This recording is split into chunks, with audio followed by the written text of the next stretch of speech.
Young Thug in this bitch. This is Nick Hook. You're in my studio in Brooklyn, actually Studio 2, with my man Peter, my man Leon. We just been mixing.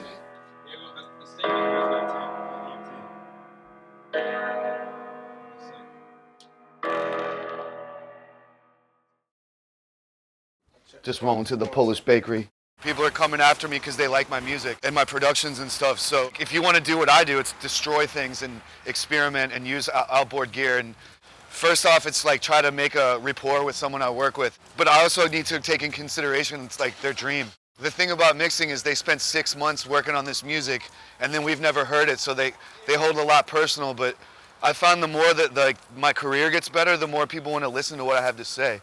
So it's kind of cool because you take a mixing from a production standpoint, because to me it's more like I'm trying to build energy with things I'm going to love 20 years from now. And like for me, over money or anything, is like I want to stand by the work I do. When I heard this kid's music, I was like, I have to work on this.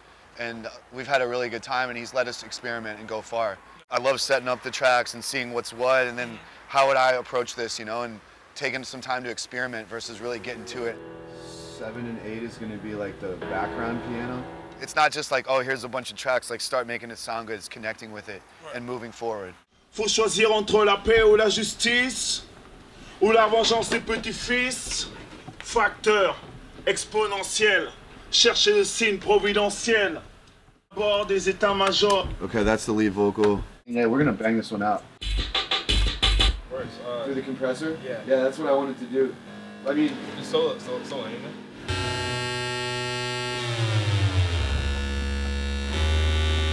Future, like say we have 2 things on one, pan them left and right if they're matched.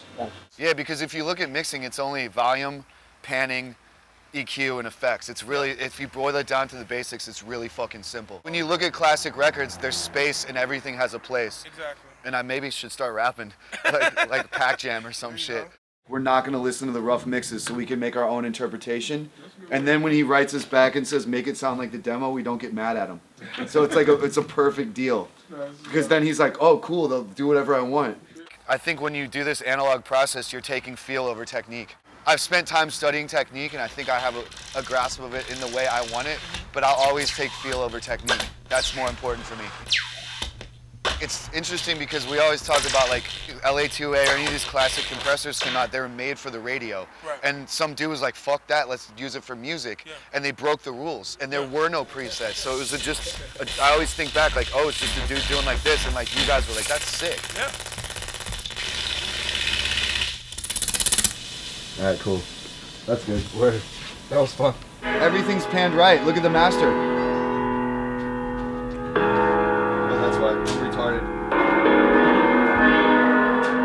If you watch this, if you're a pro or a beginner, it's really interesting how the computer emulation can prepare you for this world. I started with Reason, and the Reason made me learn how a studio should look before I knew what it looked like. Neither one outweighs the other. I love plugins, I love modern technology, I love old shit.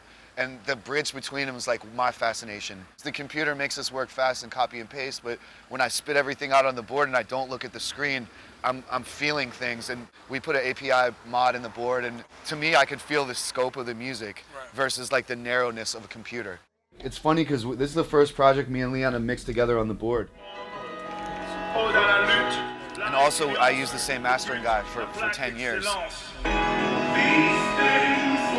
for it, man. You're outside the ball right now.